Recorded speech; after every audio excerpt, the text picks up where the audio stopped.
康嘅講座。咁今日呢個講座會有兩部分嘅，第一部分呢，我哋請咗港生醫生咧，就同我哋咧係分享呢個主題。咁第二部分咧，大概4點半度咧，會有一個加插一個環節咧，就係明愛安老服務嘅社工啦，會嚟介紹係一個關於照顧者嘅支援服務。咁我照顧者嘅支援服務係全港性嘅，亦都係啱啱推出嘅。咁我覺得同個主題都好相近，咁就所以都趁呢個機會都向大家介紹一下。咁首先我都即係大家掌聲歡迎廖廣星醫生。可能有啲會友都見過廖醫生啦，因為即係冇幾耐之前咧，大概半年前冇咧，就話廖醫生喺我哋呢度當中咧都曾經講過一個關於青少年精神健康嘅講座嘅。咁廖醫生咧係一個私人嘅執業嘅醫生啦，咁亦都係一位基督徒。咁佢有好多嘅即係講座嘅經驗，因為佢差唔多每個月咧，我見佢起碼都講2-3場講座啦，係主要係幫一啲學校啦、基督教團體啦、大專啦咁樣。咁佢亦都係香港大學醫學院嘅精神科學系嘅榮譽臨床副教授。咁佢嘅 title 我唔作，即係呢度大家可以查閱啦。咁佢嘅經驗係好豐富嘅。咁佢亦都一個好有心嘅基督徒啦。我喺個工作上邊咧，同佢都係合作無間啊！我有好多嘅即係女生咧，都係透過佢嘅治療之下咧，係逐漸康復嘅。咁所以我將以下嘅時間咧，都會交俾廖醫生啦。但係之前咧，我都請牧師咧係代我哋教會咧俾一份嘅紀念品去表達我哋嘅謝意。唔該，牧師。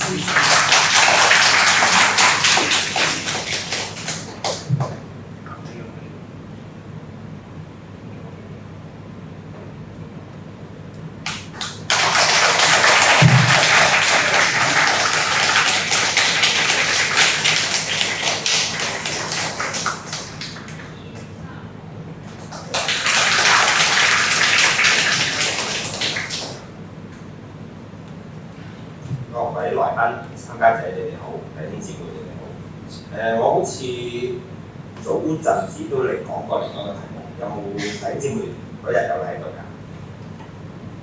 少數。今日主要嘅題目咧就係講長者精神健康同埋照顧者。咁咧今日我講嘅內容就時間都充足嘅，有個幾鐘頭。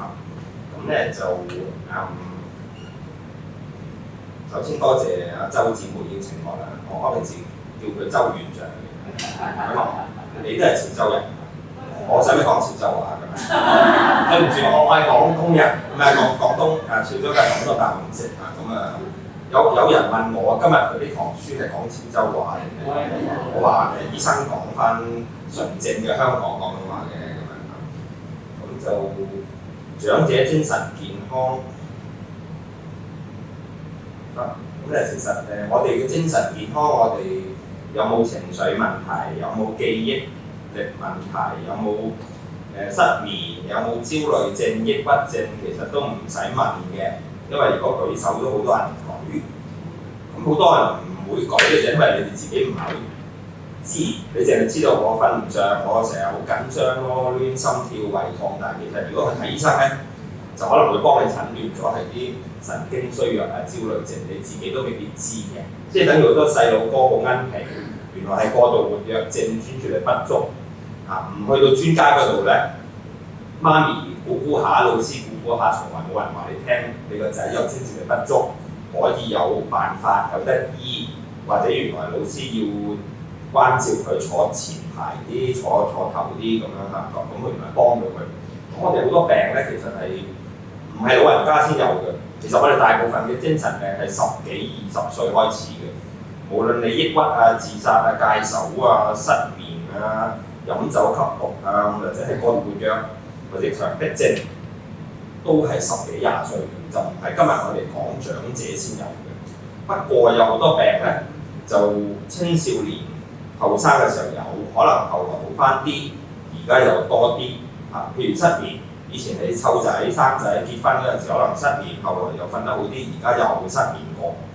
咁今日我哋講咧就係主要就係講長者嘅問題啦。咁但係其實都成年人你自己未去到長者都啱聽，因為遲早都會變成長者㗎啦，我哋一陣我講嘅嘢好灰嘅，你會覺得原來老咗會多咗白頭髮，老咗會跑步慢啲，老咗會個心臟冇咁強壯，唔使諗啦嚇，即係人人有份命不落紅啊！感謝神係我哋有夠長命，我哋就可以去到老年啊！大家都係一個福分嚟嘅老年。如果我哋一陣講健健康康、開開心心嘅老年，就係福分嚟嘅。但係好多時而家我哋唔使老年啦，讀中學啊，甚至讀小學已經好多學生嚟睇，就係唔想返學、唔想讀書、唔想做人。即好多都未跳樓，但係已經上咗幾年嘅。可能久唔久又想戒手，又想自殺，又想唔返學，拗下到去中三、中六、大學都有嘅。咁原來咧，我哋做人可以好憂鬱嘅。特別如果你冇信仰、冇返教會，或者係好多煩惱、好多壓力，你就好容易憂鬱嘅。咁早幾年大家記得啦，即係疫情你冇得出街、冇得返教會，就更加憂鬱啦。其實我哋嘅病啊，無論係老人家、中年人士、青少年都係咁睇嘅。有時係天生嘅，即係如果你阿哥、你家姐、你阿媽都係曾經老人痴呆，你嘅機會可能因為基因原因係會機會高過其他人少少，即係等於你親戚啊、父母都糖尿病咧，你將來糖尿病嘅機會會高過隔離嗰個成家都冇人糖尿病嘅，呢條基因同埋先天。但係我哋精神科情緒問題失眠，好多人係後天嘅，即係個環境或者飲食習慣、生活習慣、生活事件，你住間屋有冇漏水都可能決定你有冇憂鬱同埋有冇失眠嘅。咁所以我哋講就係家庭環境啊，甚至經濟氣候啊，有冇公開啊，有冇錢使啊，有冇病，有冇背脊骨痛啊，呢啲全部都會影響我哋嘅心情。一陣我哋咧，我同阿周院長講咗一陣落嚟，有啲時間可以問問題，同埋我有啲有獎遊戲問答比賽有獎品嘅嚇，好多獎品嘅嚇。OK， 大家俾心機聽。所以頭先主席叫大家坐前啲有原因，你睇到你就答到多啲問題。其實我哋咧大人細路咧 BB 咧都需要有多巴胺、腎上腺素、血清素呢啲分泌，係上帝賜俾我哋能夠開心，能夠有記性，能夠精神，能夠可以控制情緒脾氣。當你呢啲分泌唔妥，譬如話更年期、產後抑鬱，或者係唔夠瞓，或者有啲男人飲酒飲到個血清素差咗咧，就會發脾氣啊、亂噏嘢啊，或者係喊啊、唔開心啊、情緒唔穩定咁樣。咁下邊咧有啲分泌咧就講緊係幫助我哋記憶力、學習能力同埋能夠精神嘅。呢啲就係我哋講老人家需要有一啲腦神經嘅分泌足夠，個腦健康，我哋先唔會老人痴呆，即係冇記性或者精神錯亂，或者係呆滯。我哋醫生咧最叻咧就係醫病、睇病同埋開藥醫人嘅嚇。如果我哋有啲藥係能夠幫到呢啲分泌1、2、3、4呢啲嚇，1、2、3就係情緒、焦慮、抑鬱、自殺呢啲，血清素、多巴胺、腎上腺。第4嗰個咧 acetylcholine 嚇，即係呢啲咁嘅分泌咧就係決定我哋有冇記憶力，有冇專注力。大家睇到黃綠個嗬，一條黃上面一條黃，下面一條綠，就兩條腦細胞中間嗰啲就係多巴胺、血清素、腎上腺素啦。所以如果一個學生，你哋啲仔女、孫仔、孫女腦細胞唔健康，血清素、腎上腺唔夠，成績就會下降 ，IQ 就會低啲，冇記性，讀書讀唔入腦。另外就係情緒會改變，如果呢啲分泌頭先講血清素、腎上腺呢啲唔好咧，就會喊啊、抑鬱啊、緊張啊、驚啊、發脾氣咁嘅。咁原來呢啲分泌咁緊要。好，跟住我哋講，原來我哋做人咧點解有時會咁閉翳、咁多煩惱、咁多憂慮、擔心咧？有時係外在，真係地震、海嘯、經濟問題或者係身體問題外在因素，亦都有啲人係內在嘅。有啲人係小事化大，重重複複諗嚟諗去，左諗右諗，一件事情人哋諗2日，跟住就去玩，你就諗足2個月，咁你就會放大㗎內在壓力。內在壓力放大通常係啲咁嘅人，完美主義嘅，我多條白頭髮都唔開心啊，瞓唔着。即係我諗翻以前啲坎坷嘢，以前有人欺凌我，10年後50年後夜晚瞓覺都諗翻你以前喺鄉下啊，或者以前我細個有人呃咗我錢，或者嗌交，完美主義啊，或者成日計算啊，成日計算有人對我唔好啊，或者人哋睇唔起我啊，或者我個仔又冇人個仔咁生性啊，咁樣即係好介意人哋點睇。有好多人因為呢啲原因唔翻教會嘅，即係好介意同人講，有人好似周院長咁有愛心嘅人，梗係關心你嘅。你又我唔想俾周院長知我啲問題，我寧願唔翻教會啦，避開人。好多人係介意嘅，關注自我形象。有時我哋唔覺意去關心人，原來都覺得壓力。正常人就唔會嘅，但係有啲人係就咁嘅，好介意、好敏感，或者係好怕人知佢啲語嘢，或者係家醜不出外傳呢啲咁，就係個壓力就會爆煲㗎啦。或者佢焗下唔講，唔俾人知又收埋，咁就好慘㗎啦。即係大家都蝕咗錢，股票冧咗。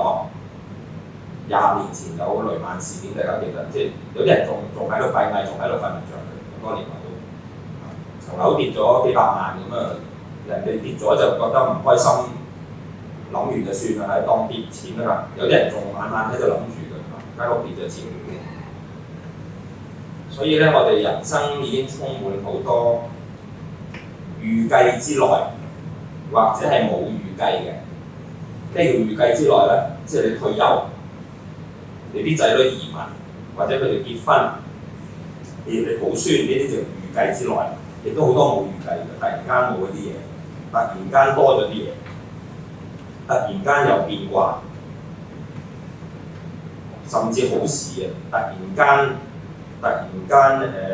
頭先我講，突然間多咗個孫咁啦，突然間大肚，突然間有人結婚啊，諗住生一個而家孖胎啊，即係講啲夠頭痕啦，生仔都可以有壓力嘅。你諗住幫個應承咗個仔湊孫，點知佢一生孖胎，或者唔使你幫手，佢諗住請翻個菲傭，突然間話孖胎或者生孖胎要阿婆阿媽出手咁樣咪？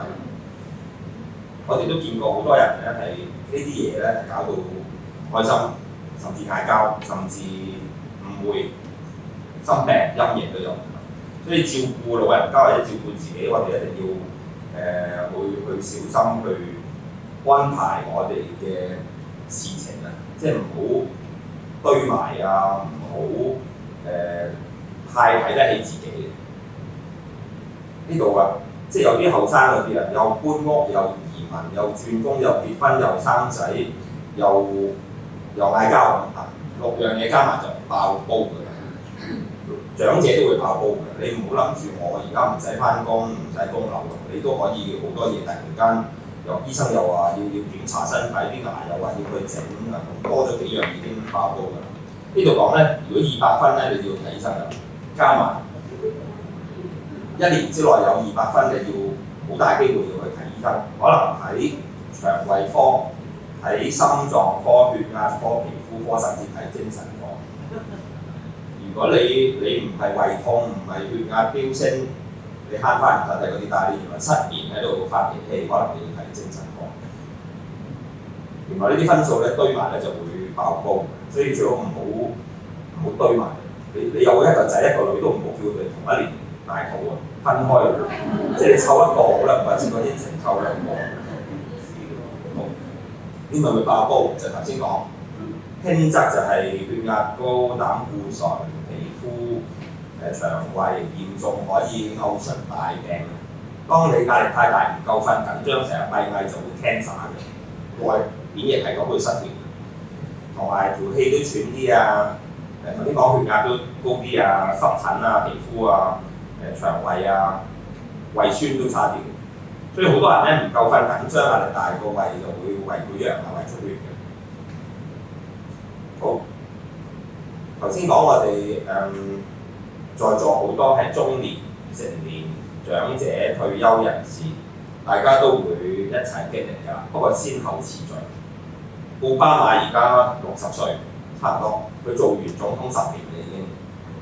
而家嗰個80幾歲就 cancer 冇做啦嚇，而家坐喺度指指點點嗰個79歲，即係其實唔使鬥快，亦都冇話邊個後生邊個老㗎啦，大家遲早都會80歲，好命健康人85歲、90歲，個個都有份。好多時就會負面形象，好似覺得自己年事已高冇乜用。咁啊，呢啲係心理質素嚟嘅啫。即係你幾時會講過一個幼稚園學生冇用，一個要人餵奶入片嘅 BB 冇用嘅，個個都經歷過呢個階段㗎啦。我哋遲早都會個個白晒頭髮，跑唔到馬拉松，行得走得，但係仲可以生活，但係都唔使負面形象，個個都有份。即係你要去負面冇問題嘅，你咪自己成世唔開心咯。你去到英國移民，我啲皮膚都係黃色嘅人嚟，個鬼佬，我二等民族，你要唔開心就永遠都唔開心㗎啦。你啲仔女都係黃皮膚，你都唔開心，咁就你不如唔好去啦。咁啊，不如唔好老啦。即係嗰啲話我行得慢，白頭髮，我退休冇唔識賺錢嚇，淨係識煮飯，咁你咁就負面，咁就即係一定要改變下啦。好，因為人都會老嘅。如果上帝容許或者我哋生得條命好，同埋係冇病，冇致命嘅病，我哋都會老嘅。呢幅圖咧已經有少少勾起㗎啦。咁我講俾你聽而家個數字啦。而家咧香港平均壽命即係一個統計學數字咧，呢度講就86.7，即係在座有超過一半係女士，86.7。男士就過咗80.5，而家改咗啦。女士就88啦。周院長，你啲退休金要88，後邊嗰位生就83，你仲有10幾20年玩，即係平均嘅喎。可能你好命98嘅喎，或者102嘅喎。咁你計啦，你啲退休金就好危㗎啦。你嗰啲唔知你買邊隻啦嚇，都個個都唔夠㗎啦，個個一齊食白粥油炸鬼唔緊要㗎。仲有啊，好大鑊㗎，嚟緊個趨勢包括香港、日本，將來嘅台灣、大陸都係咁㗎啦，越嚟越多長者㗎啦。因為你而家訪問下你啲仔女，有啲唔生，有啲養狗，有啲肯生一個、半個、2個咁嘅啫嚇。65歲以上人口啊，喺1999年，即係25年前啊，8.7嘅啫，即係得8% 係65歲以上，下邊大把人幫你揸的士啊，幫你煮飯啊，幫你抹窗啊，幫你賺錢陪你去睇醫生，大把人8.7%。2021年呢個都唔係準確嘅，係當時估計15%。而家我哋講2023年嘅數字咧係22%。2046年即係11年後，聽住啲數字啊，即係一陣我會問問題嘅，攞獎嘅呢啲。2046年即係11年後，大部分人都仲喺度嘅。2046年36% 嘅人係65歲以上，即係有1/3多啲嘅人係65歲以上。咁所以你話係咪65歲都要揸的士揸 van 仔做看更？即係我哋都應該準備70歲都做看更，甚至我而家都識好多人咧，係70幾歲仲喺辦公室做清潔啊，甚至做會計啊。美國嘅總統79啦，特朗普啊，即係啱啱上任嗰個，而家發第23添啦。咁以前訪問過有個醫生啊，開刀啊，佢唔係開肚嗰啲啊，佢開呢度啊，開心臟手術啊，89歲啊，個醫生就89歲，即係你俾個心佢切89歲同佢切，咁呢個都呢啲係特別叻㗎啦。咁你話我哋中國人有個叫鍾南山教授啦，佢都係極品嚟㗎啦。佢85歲跑馬拉松，咁你唔好行，即係佢都係特別叻嘅。佢原來以前30-40歲都係中國嘅花籃代表嚟嘅，20-30歲即係佢係代表中國省隊嗰啲嘅，即係佢係個運動員嚟嘅。佢80幾歲仲跑緊馬拉松，仲好快嘅。咁咧有啲80歲仲玩緊三項鐵人啦，你都唔知咩叫三項鐵人，有啲即係游水嗰啲、單車嗰啲跑過幾廿公里。所以長壽就必然㗎啦，大家特別係如果上帝恩待你啊，你冇乜大鑊嘢發生，可能你閒閒地80幾，男人83，女人88如果咁計。咁我哋香港就係呢個數字啦，美國啊、俄羅斯啊、非洲嗰啲冇咁高嘅，人哋可能70幾嘅啫，即係我哋長壽啲。但係長壽啲係咪代表好幸福、好健康、好開心咧？即係最好就長壽，但係就行得走得，唔使入片，唔使餵飯，唔使插頭，甚至唔使住老人院，可以自己繼續喺屋企自己撳微波爐，自己沖涼。第一啦，第二就係仲識得笑，即係你就算你即係行識走但係喊或者想死嘅咧，咁都咁長壽唔係好有意義嘅。所以我哋今日講咧就係希望健康、快樂、豐盛去長壽就比較着數啲。香港係特別多老人家同埋多老人抑鬱嘅，原來有好多原因嘅。頭先講可能係身體啊、內分泌啊唔夠瞓啊，或者係經濟啊、辛苦啊，或者係孤獨啊，啲仔女唔係一齊住啊，唔喺香港啊，甚至入咗老人院，呢啲都係無奈或者係覺得冇用，或者令到自己係憂鬱嘅原因。最慘就係抑鬱，頭先講啦，會多啲病嘅，記唔記得咩病啊？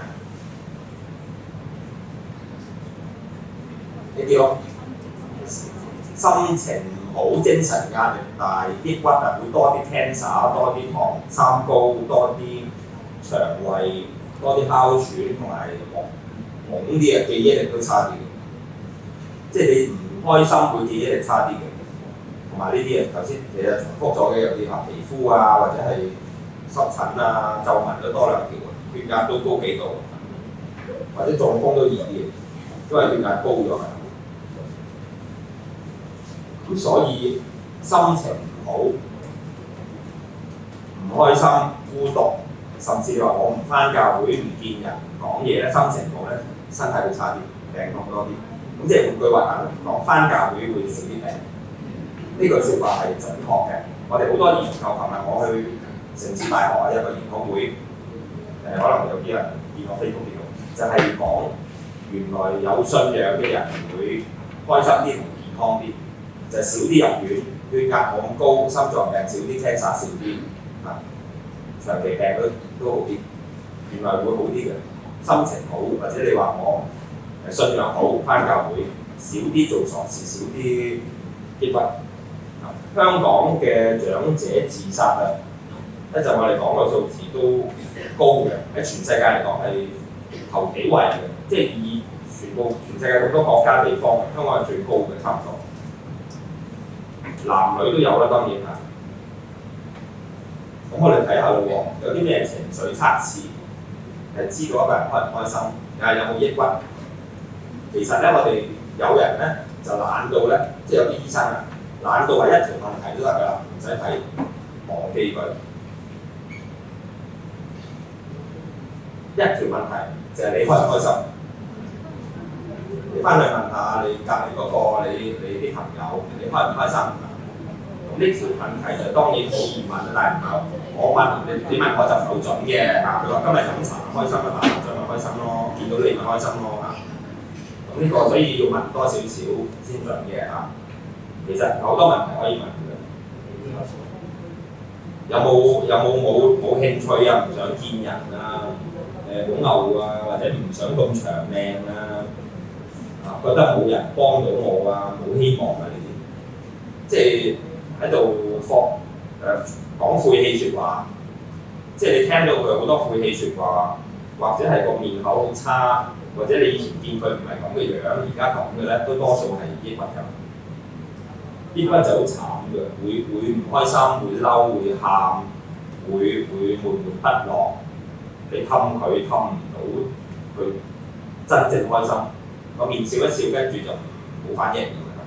最典型就係你探啲老人家，或者你同個老友記去飲茶，你見佢飲茶都笑啊，但係跟住你比較翻佢以前唔係咁嘅喎，以前會講笑啊講嘢，而家好似我問佢10句，佢都講唔到1句，咁呢啲就係抑鬱嘅症狀啦。冇樂趣，唔想見人，逃避，又好似懵懵地反應遲鈍。咁所以有時抑鬱咧同老人痴呆係有時撈亂嘅。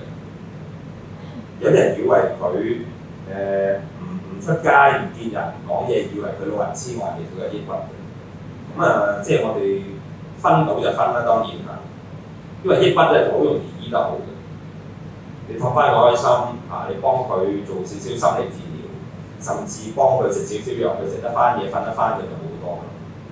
抑鬱症都好容易醫嘅，冇胃口，即係會瘦，想瞓都瞓唔着，咁好攰，冇精神，諗嘢就消極負面、悲觀、絕望。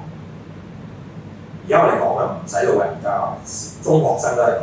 所以點解好多跳咗落嚟？因為唔開心，冇希望，又唔知將來讀咩書，讀完書出嚟做嘢，見到阿爸阿媽都做嘢做到咁辛苦，日日嗌交，咁我做人嚟做乜咧？我見到周圍嘅人都唔開心嘅，咁好多學生就係覺得冇出路，冇希望嘅，同埋讀書好難頂嘅，要咁多功課，咁多考試，又成日都唔合格，咁即係好多後生仔就抑鬱症。所以後生老人家都一樣係呢啲抑鬱症。點解會抑鬱症嘅人會冇記性，會蠢啲？甚至我哋講啦，有啲人抑鬱得耐咧，會老人痴呆、腦退化嘅。原來抑鬱症唔去處理唔醫咧，個記憶力會下降嘅。呢幅圖就講咗啦，成日閉翳，成日抑鬱唔開心，就橙色嗰度。就會好似一棵花唔淋花唔淋水唔施肥，嗰個腦細胞就會大縮水㗎。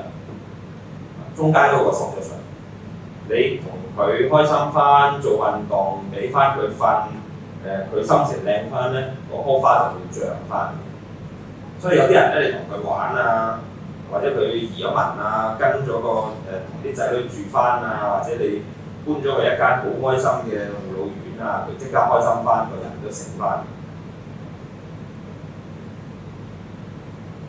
呢幾年就好弊啦，即係早幾年嘅疫情啊，好多老人家更加孤獨啊，更加冇出街，更加冇朋友咁啦。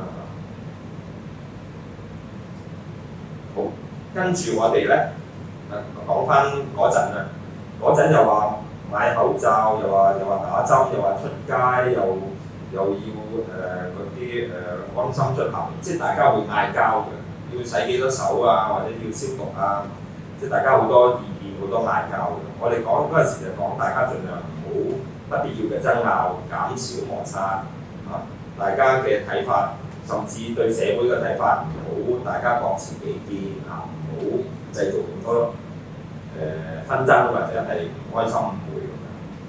咁跟住我哋講一講咧，就係一陣我哋講嘅老人抑鬱症點去醫啊，點樣預防啊，一次過講啊。我哋講一講就係老人痴呆症，而家個名咧就叫做認知障礙症，曾經有段時間就叫腦退化症，台灣就叫失智症。呢個台灣啦，當然啦，即係個翻譯啦。台灣而家都叫失智症嘅，即係嗰個智力啊、智慧失咗。我哋醫生咧。多數嘅睇法就早知唔好改，叫翻老人痴呆就最準確，就係腦同埋黐黐地，即係混亂、亂噏嘢，同埋呆呆地，即係反應慢遲鈍咗，冇反應，呆咗。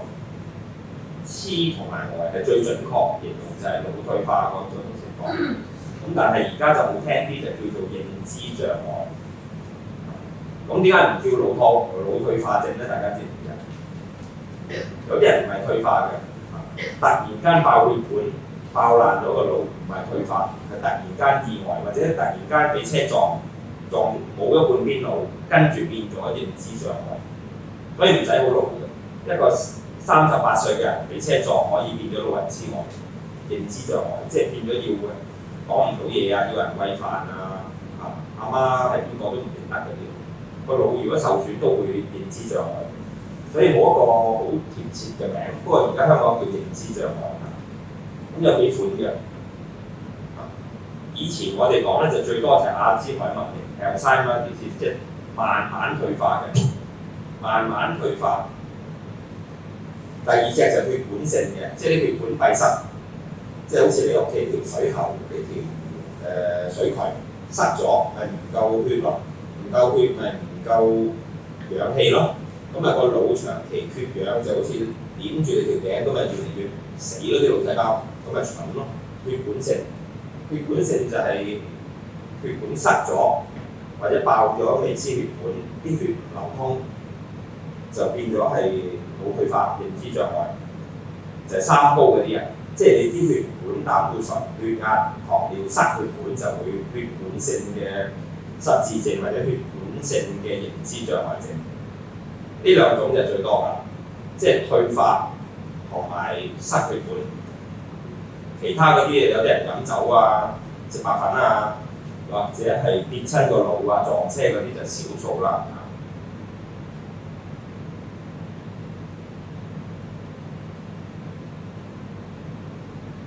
一陣我有啲卡通俾大家睇，啲圖畫。呢本書係香港有個叫家福會去引入咗台灣嗰套卡通，好似老夫子咁樣，就嚟睇下。咁咧就我哋講翻頭先分類先啦。究竟我哋有冇得避嘅咧？頭嗰兩種啊，即係退化性同埋血管性，有冇得避嘅？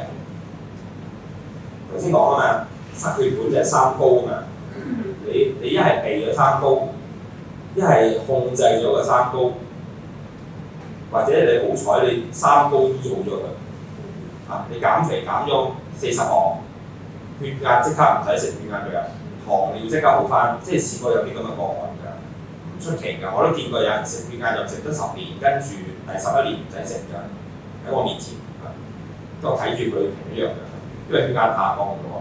唔使再食嘅以後，即係好翻嘅血壓高位，三高都可以好翻嘅。膽固醇因為你小心飲食同埋做好運動減咗肥，可能膽固醇都試過好多人話去到醫生話你以後唔使食膽固醇藥就好翻嘅。咁你好彩嘅你就可以避到血管性嘅。上面嗰隻阿茲海默 Alzheimer 有冇得避嘅咧？咁咧呢隻病係咩嚟嘅咧？阿茲海默其實咧就係唔知大家有冇聽過個醫學上嗰個嘅分析，我今日冇一幅圖畫，不過大家想像就係我哋個腦有好多腦細胞，我試下俾幅圖俾你睇。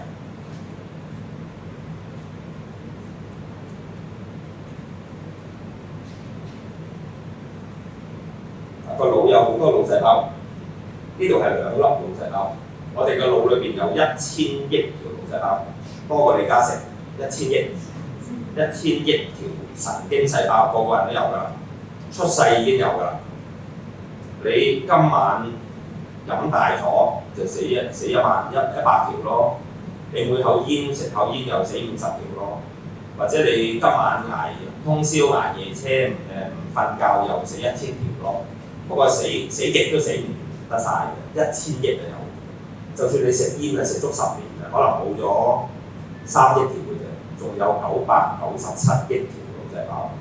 凡係我哋啲有害嘅嘢都會損害腦細胞嘅，所以冇必要就唔好飲酒食煙。咁咧個腦細胞係咁啦嚇，我哋而家講緊啊，腦細胞中間仲有好多空位嘅，同埋好多連接嘅。呢度已經係畫得非常之簡化咗嘅啦。其實係每條腦細胞係黐到實嘅，原來我哋點解拍照？原來我哋你哋都識笑，即係唔係我眼花，大家都睇到咁間用錯就係好。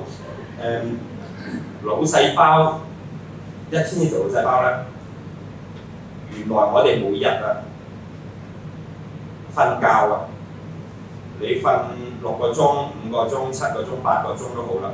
其實每日咧，我哋個腦係製造緊啲垃圾出嚟嘅廢物啊，我哋叫做 amyloid protein 或者叫 amyloid plaque， 即係總之我哋個腦係會有廢物嘅，即係等於你而家每一啖呼吸吸啲氧氣，免費嘅開氧氣係嘛？即係宇浸信嗰啲氧氣冷氣免費嘅，即係你吸多幾啖就快啲。總之啲氧氣就喺度，大家鬥吸晒啲氧氣，好彩嘅冷氣就不斷運轉。總之你每下吸氧氣咧，就噴翻啲咩出嚟啊？係啦，咁叻嘅你哋二氧化碳。所以我哋個呼吸咧就不斷就係吸氧氣噴二氧化碳。我哋個腦咧每日咧就不斷運作，就不斷積聚緊垃圾嘅。你就算坐喺度發呆都製造緊垃圾㗎啦，即係等於你嘅地鐵每日開工嗰18個鐘頭咧，每日有好多人上車落車，跟住有啲人唔爭出嚟抌咗啲紙巾啊、廢紙喺地下。每日嗰6個鐘咧，就去到九龍灣車廠就有好多姐姐哥哥喺度清潔㗎地鐵。如果你唔清潔6個鐘，或者甚至今日唔清潔過1日2日，成地都垃圾㗎啦。你聽日開港鐵咧就成污糟㗎。原來我哋個腦每晚都喺度清潔緊嘅。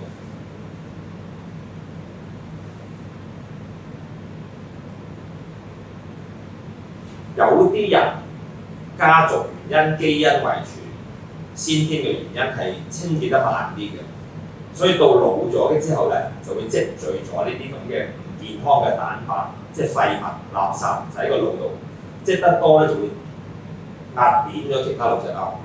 即係你個1000億條腦細胞運作咗幾廿年都冇事嘅，但係而家開始爆煲啦，啲垃圾堆積到咧，啲座位都坐唔到，即係你上到地鐵。地下有垃圾，個位有垃圾，大家都唔想上車啊！即係開始個腦就開始太多垃圾積聚。咁有啲咩原因會令到啲垃圾積聚咧？頭先我講，好似港鐵咁，你唔翻車廠休息就垃圾堆積；你翻咗車廠去清潔，但係唔夠時間，你得1個鐘頭執垃圾就執唔晒。平時要執6個鐘。所以瞓覺點都要6、7、8個鐘。你話我而家失眠咧，我瞓2個鐘就醒，跟住晨運3個鐘、4個鐘咧就對唔住啦，你就會積聚垃圾㗎啦。咁所以越老就越積聚得多。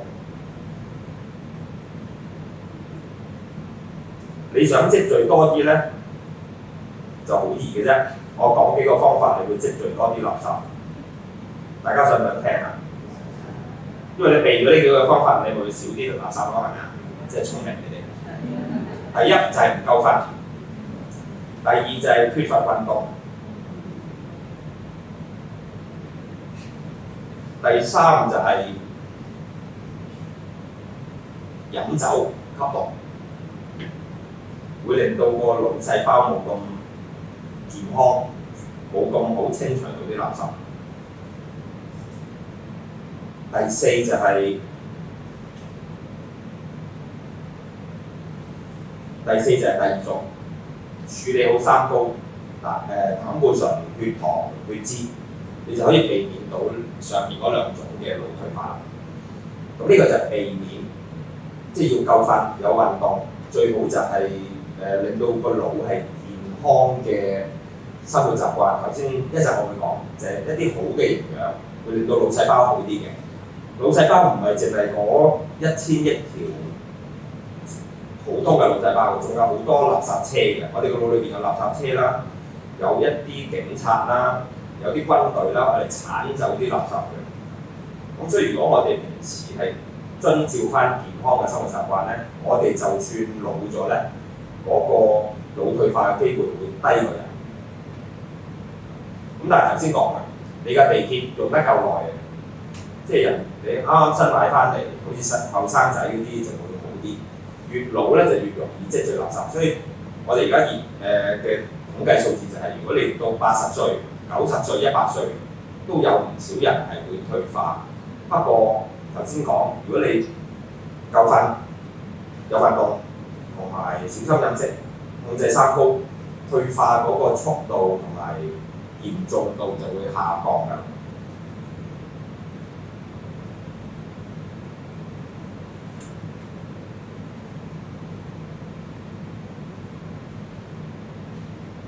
呢個就係避免積聚垃圾同埋避免嗰啲水管、嗰啲血管閉塞啦。有咩方法可以令到我1000億條腦細胞會健康啲啊？即係呢個亦都好緊要嘅。頭先我講就係你要瞓覺、要做運動、要營養。頭先呢幅圖，見到呢幅圖，你見到橙色嗰度就係抑鬱啊、唔夠瞓啊、唔做運動啊。壓力大就會縮咗佢。如果你個1000億條腦細胞同時都增值啊，即係你個1000億而家唔係港紙啊，將個1000億變成美金啊，咁你就翻啦即係將每條腦細胞都大啲。咁點樣做大佢咧？大家估唔估到啊？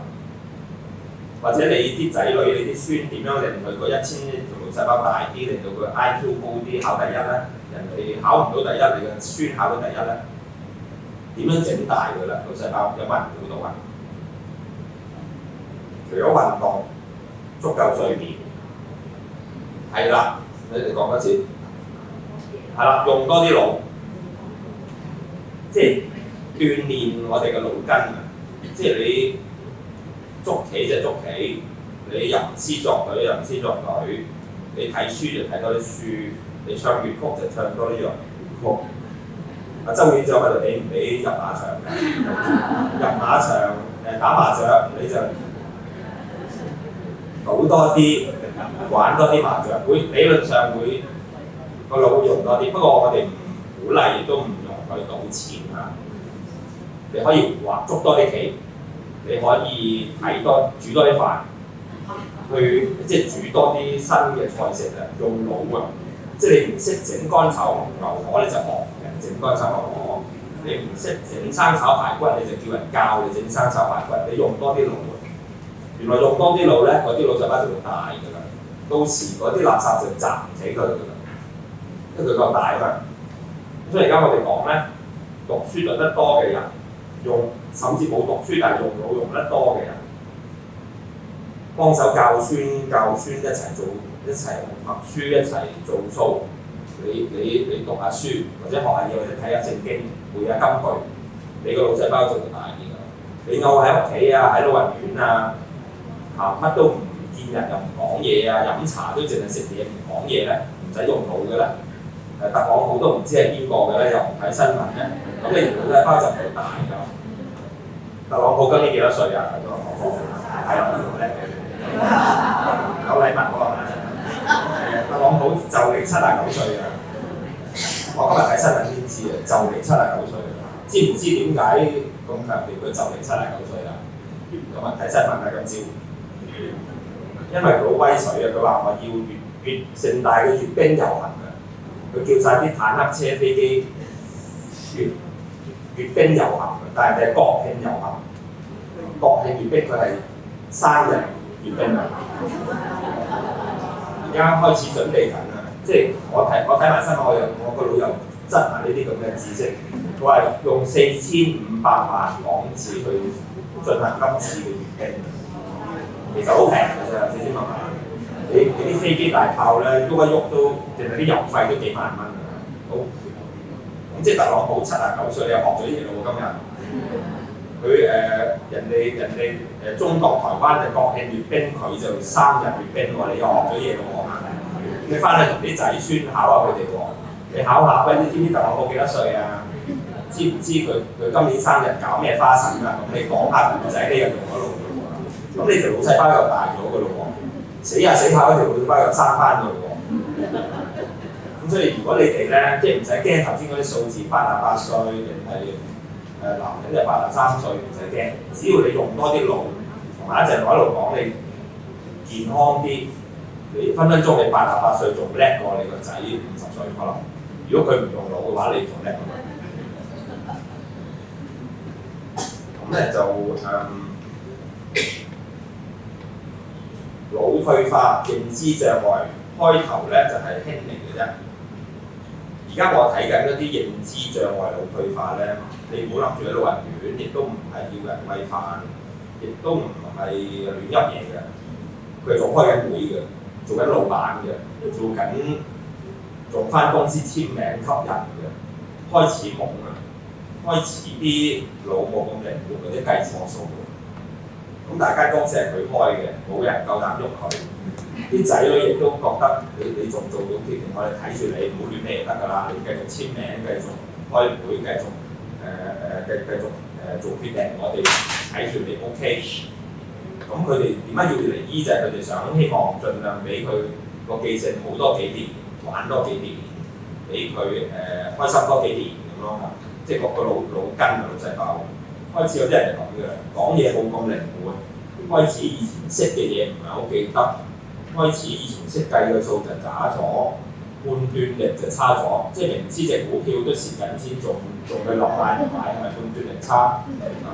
抽象思考出現困難，即係人哋識講笑，人哋睇周星馳識笑，佢開始唔識笑，呢啲就係開始退化。你仲記得周星馳係邊個？但係周星馳講笑話你唔識笑，或者入到去黃子華咁篤笑，你開始唔識聽咧，開始係老化㗎，係咪啊？當呢啲嘢亂擺啊，或者甚至開始個性變得倔強啊、硬頸啊、執着啊，有佢講冇人講啊，呢啲就係輕微初期嘅認知障礙嘅警號啦。咁呢啲好輕微嘅啫嚇。我哋見有啲看更都係咁嘅，仲做緊看更，仲揸緊你個綠 van 嘅。頭先我講啊，好多人係翻緊工嘅，呢一啲輕微嗰啲啊，甚至仲開緊會嘅，呢啲係輕微嘅啫。呢度講咯，即係開啲嚴重啲啦，重複問完又問，以為屋企人攞錯佢嘢，甚至屈人偷嘢呢啲咯。啲嘢自己擺收埋咗，唔記得去邊就話菲傭啊，話個女偷佢咁咯，話個老公偷佢咯。咁就有啲人開始嚴重啲，就係時間地點搞錯，夜晚就走去食飯。跟住就話行錯廁所，去咗隔離房瞓覺，咁咯，去咗個孫恩房咁咯，翻嚟行錯路咯。跟住阿孫話：阿嫲而家6點啫喎，咁早起身煮飯咁樣啦。即係呢啲開始係混亂咗咯。或者有啲人就開始表情行為、個性都改變，就係呢度開始呆滯啦，即係冇乜表情。情緒唔穩定，喜怒無常。你同佢解釋佢都唔係好明，所以咪誤會人咯。開始多疑啦，即係覺得你係咪想謀我，想屈我，想呃我咁樣。開始咪唔開心咯，開始慢慢就會脾氣會激動咯，開始疑心諗啦，係咪個新抱想謀我，跟住又叫埋個仔兩個夾埋，或者個菲傭係咪想偷我嘢？你哋做乜啊？即係開始懷疑疑心，咁呢啲都要小心㗎啦，因為會越整越疑心大，越整越惡，越整越唔開心，越整越辛苦㗎啦佢同身邊人都會辛苦㗎啦，甚至會做啲佢以為冇乜嘢嘅危險嘢。最典型就有啲仲走去換燈膽啊，走去搞電掣啊，自己去整水喉啊，攞把鉸剪啊刀啊出嚟啊呢啲。即係佢以為好簡單，或者佢以為冇危險咁樣，打開隻窗去抹窗咁樣。所以即係認知障礙症嗰個過程咧，開頭就係冇記性，第二就混亂，第三就係混亂得嚟都開始又慢又蠢又呆，反應又差，咁所以就叫做輕度、中度、重度。通常我哋就咁分嘅。頭先我講啦，輕度嗰啲仲翻緊工嘅。就係你個的士司機、的士司機有啲人喺度找錯錢嘅，我有個病人咧成日找錯錢，佢話我問佢點算咧？佢話總之人哋俾幾多我，俾100蚊我就退翻俾人哋攞幾多俾佢。咁我話即係佢約我嘅啫，人哋見佢老人家就算啦，爭幾蚊係算啦，或或者人哋真係立心不良就攞多啲咁佢老婆就同佢一齊嚟嘅，咁佢就話係啊，佢求求其其嘅咋，找幾多收幾多，其實都佢由細至大計數都好渣㗎啦，即係原來咁都可以揸到的士，小心啊！但係佢條路又行得啱嘅喎，即係佢揸咗幾十年又仲記得條路嘅喎，即係等於一個腦退化嘅母親，佢仍然識洗米、識煮飯、識洗衫，但係講好嘅就唔記得咗邊個啦，即係習近平都唔記得咗邊個，但係佢煮飯嘅仲記得。咁所以有啲人已經去到輕度、中度都你小心去睇就講咯。你同佢生活嘅生活咧，你可能唔講嘅，仲煮飯仲好過我嘅，佢點會老人之外咧？醫生你係咪睇錯啊？即係但係問其他嘢就答錯晒嘅。混亂啦，就有時係唔講嘢或者亂噏嘢，或者係啲行為表現古怪怪咁啦，同平常唔同啦。因為個腦開始壞咗，啲腦細胞開始有啲就瓜咗死咗，有啲就縮咗水，開始唔充唔得啊個腦。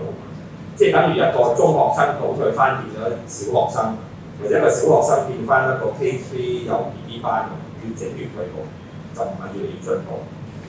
咁開始有時噏東噏西語無倫次，無中生有，無中生有就係呢啲啦，即係屈個菲傭，甚至屈啲仔女，甚至屈個老公、屈個老婆出去識男朋友、女朋友呢啲，就話人哋比佢大陸好啊，紅杏出牆呢啲。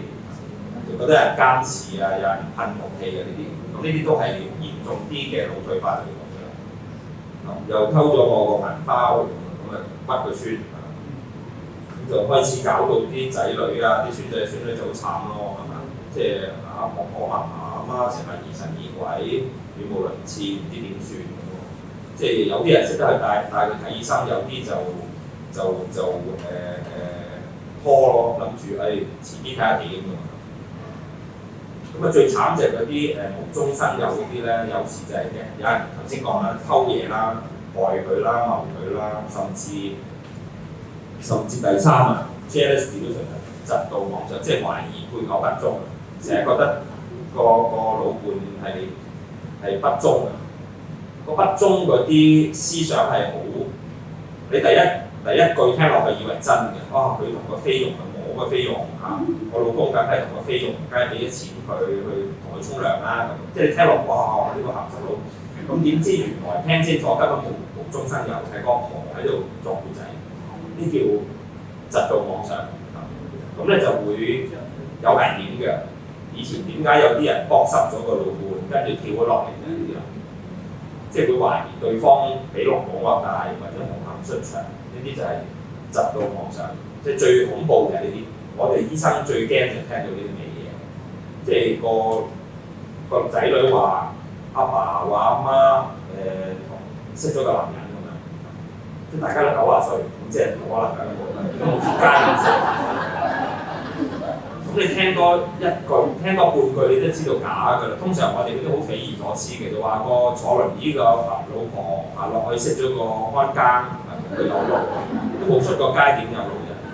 或者有啲仲離奇就好核突嘅，有啲就話個老婆就同咗個女婿搞埋，老細都冇嚟過，都冇孝順過佢點搞埋㗎，即係佢亂諗嘅。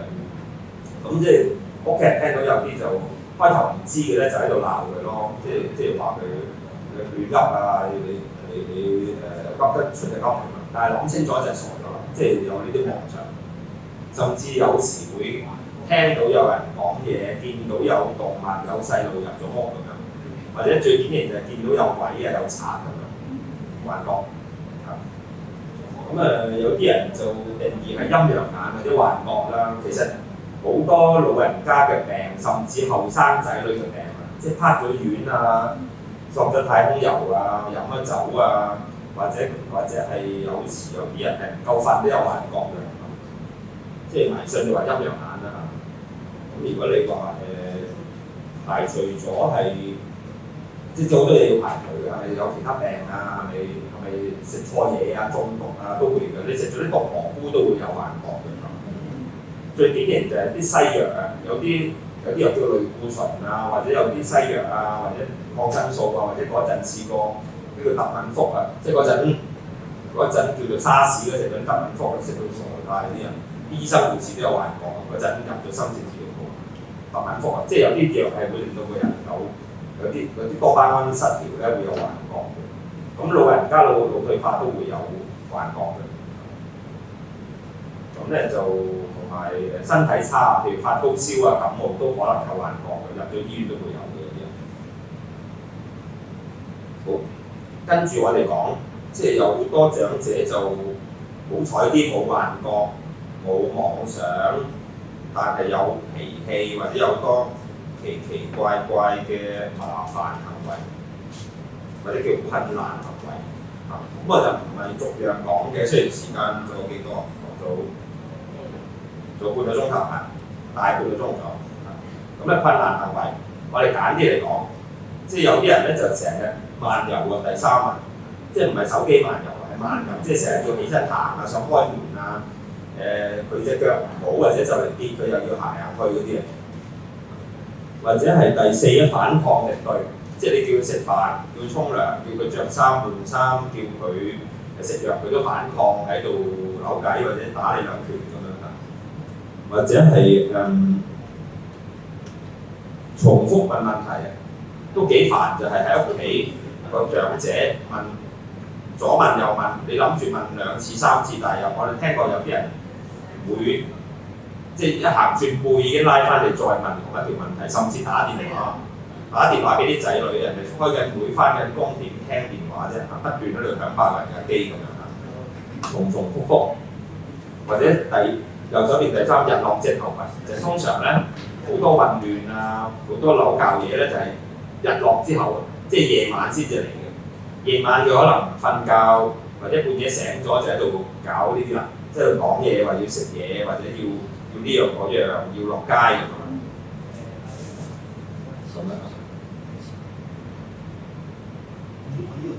有啲人就成日抄嘢啊，成日執嘢、抄嘢、囤積嘢，唔肯抌，發咗臭垃圾。即係如果你係獨居嘅咧，啲仔女去到發覺哇過晒期唔抌，或者啲包裝又唔抌，啲舊報紙又唔抌，生晒成條鼠蟻咁樣啊！即係囤積或者係搞嚟搞去，將啲嘢又擺嚟擺去，跟住又搞到爭啲跌就撞啲人危險，踢親腳呢啲。即係佢哋其實係呢啲係一個壞習慣嚟嘅。壞習慣原來儲嘢啊，或者係唔抌嘢，保留一樣嘢係一個壞習慣嚟嘅。我哋好多後生仔女都有㗎，有時啲當得好嘅嘢唔抌啊，或者有啲嘢唔捨得啊咁樣。老人家好多呢啲嘅，咁我哋要知道呢啲係常見㗎啦。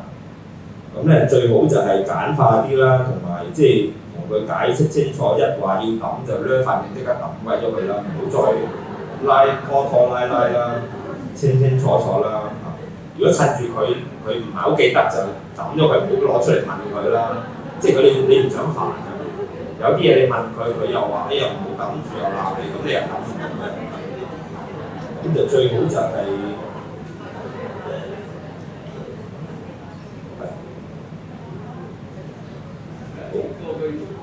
好有啲咧就好惡死，好反叛，人哋係反叛青年或者係青春發育期啲，而家就老人家反叛，激動鬥嘴，惡死啊！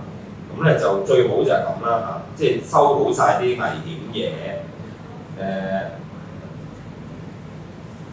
如果我哋醫生咧見到啲好惡死嘅老人家係喺病房或者老人院，梗係唔好行咁埋啦，俾佢打2拳先鬧佢咩嚇？即係小心，你知道呢個人中意出拳或者中意咬人、中意搲人，梗係小心啦嚇。咁啊，盡量唔好刺激佢，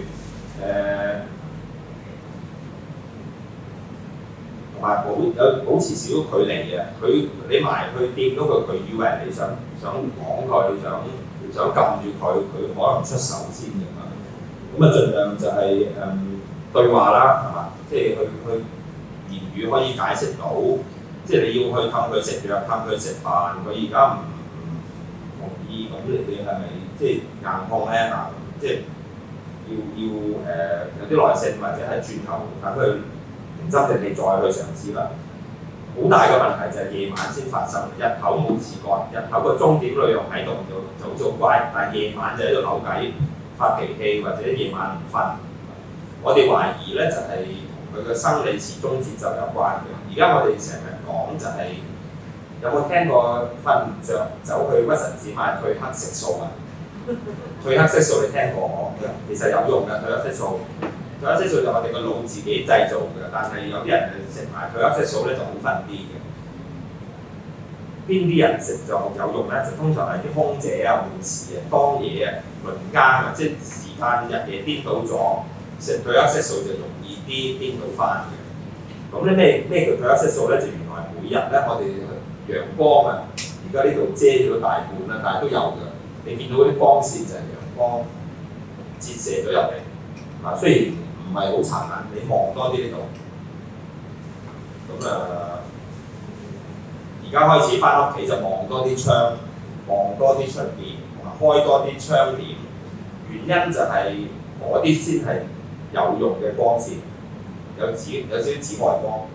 呢啲就冇用嘅，你望足一個鐘頭都冇用嗰啲。所以如果你間老人院、你個太空站、你個潛水艇裏邊，就算幾光都好都冇用，要呢啲光先得。咁所以咧，如果你係大人細路，特別長者都好啦，日頭一定要打開晒窗簾。啲細路就算喺睡房、書房都盡量唔好閂晒窗簾開燈，就開俾佢哋接觸下啲光線，就唔喺呢度接觸，係隻眼接觸。嗰啲光線射咗入眼底，就會刺激我哋個腦分泌褪黑色素，分泌得好咧，夜晚就會瞓得着㗎啦。點解老人家夜晚差啲咧？我哋懷疑就係日頭唔夠光線，可能又唔拉開窗簾，佢又唔肯落街，又唔肯望下陽光，或者隻眼又唔好，即係合埋眼，咁就吸收陽光唔夠多，咁咧就會夜晚會亂啲嘅。而家我哋講啊，嗰啲喺北極啊、北歐或者南極啊，冬天嘅時候啊，24小時有23個鐘都係黑麻麻，得1個鐘頭有啲咁多陽光嗰啲人啊，特別容易抑鬱嘅，同埋失眠嘅。長者啊，如果有唔夠陽光，唔夠推落去老人院，唔拉開啲窗簾或者唔推佢出去戶外曬下太陽咧，就容易有呢啲問題。最好就有翻陽光啊咁樣。我哋其中一個治療咧就係買啲太陽燈啊，香港冇人好少嘅，北歐就好流行嘅，買個太陽燈擺喺度，就每日望4個鐘頭，因為佢冇陽光啊嘛，佢本身嘅陽光唔夠，即係我哋講緊有啲北歐嗰啲人抑鬱啊，食藥都唔好嘅，但係要光線先醫好佢，呢啲叫 light therapy 就光線治療。咁所以我哋老人家都盡量日頭要有光線，老人院就好難嘅啦，你唔可以鬧佢，唔可以逼佢。我見過老人院根本開唔到窗簾嘅，有啲個冷氣機又頂住咗啊！啲窗就算開咗都連咗膠紙啊咁，所以盡量有機會就去啲有光線嘅地方啦，日頭我講啦。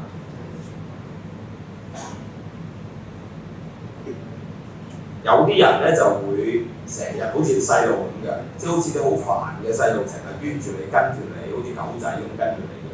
有啲人搲住你唔俾你行開，我試過有啲人嚟揾我話佢哋好孝順，亦都好錫阿媽，但其實係都係唔信，因為佢哋太錫佢，所以成日俾佢拉住，又唔好意思推開阿媽，又唔可以頂佢，總之就搞到啲仔女就唔係好食，因為成日叫佢翻嚟，又嗌佢，又問問題，又行開半步都喺度喊咁樣。即係你幻想，如果你養嗰隻狗，你一行開佢會吠嘅。你翻埋嚟佢就唔吠嘅，咁你死得㗎啦！你就永無寧日㗎啦，即係家血不寧啊！基本上，咁如果有個長者係咁，你就好煩嘅可以。咁最好就係預防勝於治療啦，盡量唔好養成呢個壞習慣啦。頭先我講就係、我見過2個家庭發生呢個問題，就係好孝順嘅，即係順晒阿爸嗰個老人家意嘅。佢拉住佢又翻轉頭，佢一嗌佢即刻去氹佢，結果就養成咗個壞習慣。即係好似你屋企隻狗，如果養狗你就知啦，佢一吠你就俾嘢佢食嘅咧，咁你就死得㗎啦，你以後成日吠嘅。咁會講咯，即係細路哥我哋都希望會越嚟越長大會好嘛，但係長者其實我哋講越嚟越對好嘛，咁所以盡量就小心避免呢啲啦。我結果嗰個家庭咧就佢哋好無奈，好唔忍心地都要送咗阿媽去老人院，因為佢哋嗌晒救命。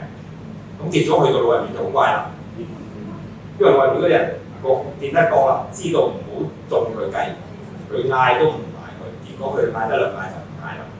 咁所以原來只要少少方法，甚至佢哋一送咗去老人院，阿婆就即刻唔嗌啦。咁所以其實害佢變咗害佢，呢個係像影子一樣就係呢啲啦，頭先講。咁唯有就係咁啦，即係盡量去氹，唔好養成即係佢話乜就乜，啊，盡量避免佢去嗰乜地步啦。嗰、那個家庭就可能我真係要送走阿媽，咁佢哋好孝順嘅，一日去探佢嘅，盡量唔好講啦，即係唔好鼓勵佢哋嘅，聽一次其實佢哋尋求關注。即係好似一隻狗仔啊，佢吠你就去照顧佢，即係你鼓勵佢吠多啲。咁即係如果你屋企個細路啊，一喺度喊，又話要戒手，跟住我叫你俾錢咧，你每次都俾錢佢咧，佢咪戒多啲咯，係嘛？或者阿爸見佢一喺度喊就即刻俾錢佢，咁咪喊多啲咯，以後咪要錢咪即刻喊咯。重複行為處理啊，盡量就係、小心啦嚇，盡量可以做到就做咗俾佢，跟住同佢講清楚啊，食完㗎啦啊，聽日先再食啊，聽日先再嚟咁樣。好多老人家就起身行，甚至夜晚要開門，要走出去啊，或者佢要喐，好多時係呢啲嘅，喺老人院或者屋企個菲傭唔俾佢行，唔俾佢喐。佢咪好想自己去身痕咯，想喐咯，未必有目的嘅。或者佢唔係好知而家入咗老人院，佢淨係想離開想翻屋企，或者佢以為可以行到翻屋企，咁呢啲就係有危險，就點解要鎖門？或者老人院都好驚啲人走失。咁就如果嚴重嗰啲，梗係掛翻個牌啊，甚至有電子追蹤器啊，或者係鎖門啊，同埋啲門都唔係咁容易開到咁樣。以前試過有啲醫院啊、老人院個設計唔夠硬淨，個門都俾嗰啲老人家唔開咁樣嘅情況。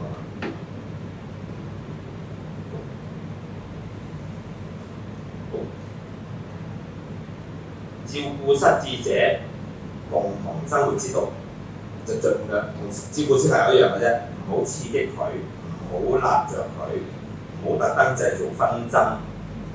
有時就從問題着手，即係你話佢要日日都要食4餸1湯啊，咁你一早要傾清楚啦。4餸不過係4日，每日1餸咁樣，即係4餸係，咁佢得咁咪搞掂咯。即係你有時要同佢好似細佬哥咁啦，係嘛？即係食雪糕係啊，邊食咗食雪糕，但係每個禮拜1次啊嘛，唔係日日啊嘛，大佬咁樣。即係幽默感同埋氹咯，係嘛？用啲好嘅方法維持，即係盡量就從問題根源着手啊！如果你屋企有好多垃圾，有好多危險嘢，你下下鬧佢，或者你好驚你阿爸走去換燈膽，如果你就快啲拆晒啲燈膽佢啦，唔好換燈膽或者唔好擺啲凳喺度啦，啊或者總之你諗個辦法就佢唔使換㗎啦，即係燈膽都冇點換啊？係嘛？即係你咪整少幾眼咯，或者用燈嘅啫嘛，或者係可能淨係光管唔使燈膽啊嘛，咁安全起見，即係你要開始諗㗎啦，即係等於你哋以前或者而家啲仔女有孫，梗係幾核突啊，幾貴嘅都裝晒窗花啦，你間豪宅都裝窗花啦，而家啲人係嘛？即係買啲咁貴嘅屋，但係整窗花咁核突，都為咗安全都冇辦法啦，係嘛？咁為咗老人家都係嘅啫，唔係淨係幫啲孫仔孫女嘅。咁講嘢咧，其實都冇 common sense 咧，即係普通常識就係盡量就係慢啲、清楚啲，唔好太長，係嘛？重複佢唔明就講多次、2次，盡量如果可以俾佢選擇，就問佢，即係你唔使一定話食粥定食飯啊？今日即係呢個都唔係好嘅問題嚟嘅。你今日想食乜啊？佢可能話想食 pizza，你咪買 pizza。咁啊，盡量氹佢開心啊嘛！即係大人細路都要氹㗎啦，而家係嘛？即係老公老婆都係咁氹㗎啦，係嘛？即係老人家都係氹，你盡量氹到佢開心，你就佢開心啊，大家開心啲。佢日日都嬲爆爆啊！即係聽日就刮咗個菲傭一巴，你都好煩。你可能佢公司揾你係嘛？跟住你要上法庭啊！真係佢揾支筆插損咗個菲傭，真係報警嘅人哋。咁即係盡量都要氹，令佢開心，同埋等佢心情靚啲，唔好抑鬱，唔好發脾氣。咁啊，大家都好啲啦，工人又做得長啲。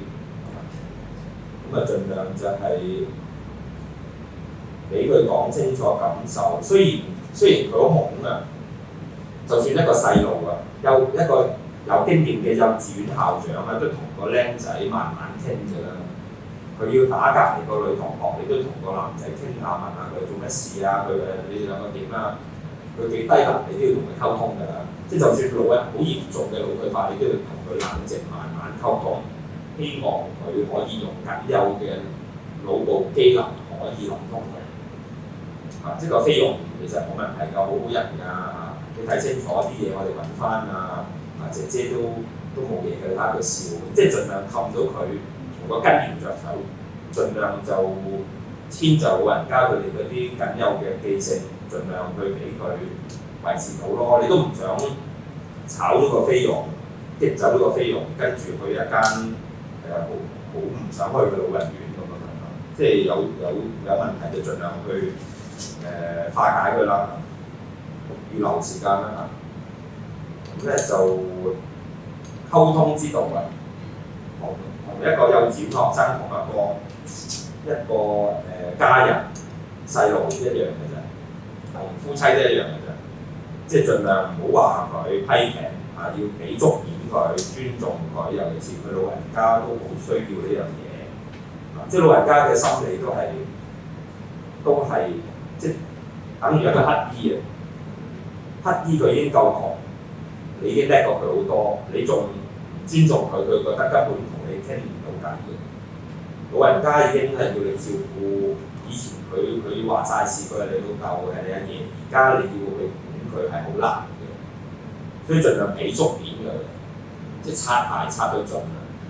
阿爺爺你咁德高望重，你咁大方，咁有胸襟，你唔好同個菲傭拗啦，人哋菲律賓過嚟咁樣，即係俾足面有耐性、冷靜、溫柔，聽多啲啊！咁佢話係啊，菲律賓人唔好㗎，咁你聽下佢點解你咁諗咧？點解印尼唔好咧？咁你盡量聽，盡量去化解，甚至洗腦㗎。即係佢話印尼嗰人租盡量你都洗腦啦，而家佢哋信用都好多㗎啦，好乾淨㗎啦，我屋企個菲傭仲乾淨過我，即係你盡量去教育佢啦，即係從問題着手啦。咁就盡量我哋自己唔好俾佢辣着，唔好咁亂，唔好咁猛震、咁激氣或者咁嬲佢啦，即係係嘛？問題着手啊，從問題着，最好就有規律啦。即係佢日日都嗰個時間食藥，日日嗰個時間等佢沖涼，日日嗰個時間推佢出去公園曬下太陽，即係盡量 keep 翻呢啲就唔好拗，唔好日日喺度扭計。好似小朋友翻嚟就做功課啦，唔使日開片先做啦。即係盡量就習慣，養成好嘅習慣，就對所有人都依持好多啦。咁咧真係好惡劣，真係抑鬱，真係立刀，真係咬人，真係要入精神病院，真係晚晚都冇覺好瞓，都要食藥㗎啦。盡量就食啲安全、少副作用同埋有效嘅藥，同埋要有經驗嘅醫生開最低份量，冇副作用又有用嘅藥，通常都得嘅。無論係幻覺、脾氣、抑鬱、暴躁、重複、失眠呢啲全部有藥醫嘅，最好就唔使藥啦，但係試過唔得就要用藥醫。呢啲藥全部都有用，大人、細路甚至老人家，但係細路哥同埋老人家就容易有副作用，所以一定要低份量。通常我哋食藥普通份量就係成年人，我哋呢啲年紀就冇問題。老人家小朋友梗係1/3、2/1啦咁樣。咁就會咁咯，消除晒呢啲就簡單好多啦。好多人咧就係、有個錯覺就係、哇唔好食精神科藥，甚至唔好去睇精神科。驚住食咗做懵仔，或者食咗會日瞓夜瞓啊，咁調翻轉，原來佢冇晒呢啲幻覺，個人開心翻，或者係會嗰啲焦慮啊、驚恐啊、失眠嗰啲醫好咗。咁啊呢個好緊要啦，就算照顧者，即係或者我哋而家仲有幾廿年先去到老人家腦退化嗰啲，而家都一定要做好呢幾樣嘢啦。運動、睡眠，頭先講咗啦，興趣即係學多啲嘢，用多啲腦，社交見多啲人玩多啲，同埋即係大家都吹下水講下，係嘛？我都講咗大廣告啦，即係講咗幾次你都悶啦，你講下第啲啦，翻到去同屋企人講下其他國家嗰啲人係嘛？咁已經有排講㗎啦，即係呢叫社交生活啊！大家講下笑啊，茶餘飯後講啲有趣嘅嘢啊，大家開心啊，投入咁樣。做運動原來可以補腦嘅，同埋做運動等於食抗抑鬱藥嘅，會記性好，會精神，會少啲憂鬱焦慮。原來做運動咧係會增加腦分泌，增加嗰啲多巴胺同埋腎上腺嘅。咁後生嘅咧就做多啲啦，老人家就踩下單車啊，拉下筋啊，拉下橡筋啊，或者係行得就行啦，行唔到就手部運動都好啦。點都要做啲運動，掟下波啦，老人院都盡量諗計㗎啦，即係佢哋啲運動都好有創意嘅，有時都見到。咁但係都值得鼓勵就盡量有啲運動咯。咁咧睡眠好緊要啦，即係如果你瞓得唔好都蠢啲，痴呆啲㗎啦，唔使老人痴呆，即係我哋瞓一晚都痴呆啲咧嚟啦，會亂噏嘢、記錯嘢、做錯嘢，身體都差啲，個胃都反胃啦，行路都左腳貼右腳啦，如果瞓得唔好，瞓翻好已經好多嘅，所以有啲老人家咧，你唔一定開開面又頭先我講，你食啲褪黑色素又好，你食啲皮膚抗敏感藥又好，傷風感冒藥都好，佢食咗又覺好瞓，佢已經好好多。我哋醫生有時開安眠藥，有時開抗抑鬱藥，有時甚至乜都唔開，淨係開傷風感冒藥，令到佢好眼瞓好啲，已經正到好多。不過你唔好亂試啊，即係唔好你攞傷風藥俾佢食，可能佢日瞓夜瞓都得嘅，唔係個個啱嘅。咁咧瞓覺咧，其實就大部分人都有個錯覺，就係以為我發夢就瞓得唔好，或者我半夜去起身屙尿就瞓得唔好，就唔係嘅。原來紅色就係發夢同埋醒嘅，即係如果你話我前列腺發大，我要嗰四個紅色淺睡都醒咗去廁所，翻嚟瞓翻都冇問題嘅，只要瞓得翻就得啦。咁呢幅圖咧就係由左邊去到右邊嘅。左邊就係半夜12點瞓覺我當，跟住就深層睡眠，跟住就上咗去紅色嗰度就係淺層睡眠，跟住好似條鯨魚又潛翻落水底又深層睡眠。咁你話架地鐵列車翻去車廠泊車咧就係3同4啦，即係下邊深層睡眠就做呢啲清潔功夫嘅，同埋鞏固你嘅記憶嘅。如果你啲仔孫夜晚瞓掛住打機，日頭學嗰啲嘢咧，第二日就唔記得㗎啦。原因就每晚咧就係深層睡眠，即係2、3、4嗰度啊，下邊嗰度就係愛嚟鞏固記憶同埋清除廢物嘅。所以你瞓得唔夠好咧，成晚炒股票，成晚睇波，成晚失眠咧，你就冇深層睡眠，你就嗰度腦細胞好多垃圾就好快積聚㗎啦，就會鈍啊、蠢啊，你要瞓翻夠先好翻㗎。第二就係會身體差啲咯，多啲病痛咯。頭先講好多啲病痛啊，呢度講係免疫力下降啊嘛 ，cancer 都多啲啊嘛，好多人係因為打3份工打到 cancer 㗎，即係日頭啊做看更，夜晚揸的士瞓2個鐘頭咁就 cancer 㗎啦，或者炒車㗎啦。即係瞓得唔好係好大鑊㗎，個胃都係出血啦。咁咧就好多腦退化、認知障礙、失智者嘅人咧，就夜晚咧就係、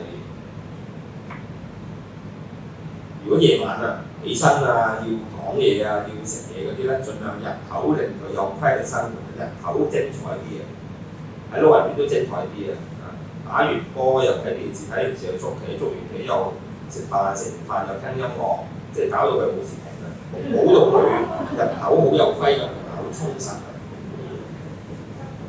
唔係好笑嘅啫，你而家你啲孫都係咁㗎，你啲仔女好到冇時停，由朝翻幼稚園，跟住食飯，有啲阿媽阿爸癲到咧，下晝再翻第二間幼稚園，跟住就去補習學琴，去跳舞，去打波，跟住夜晚食飯，跟住睇電視學英文，跟住阿爸阿媽就同佢玩，跟住夜晚準時瞓覺，好充實㗎而家啲細路。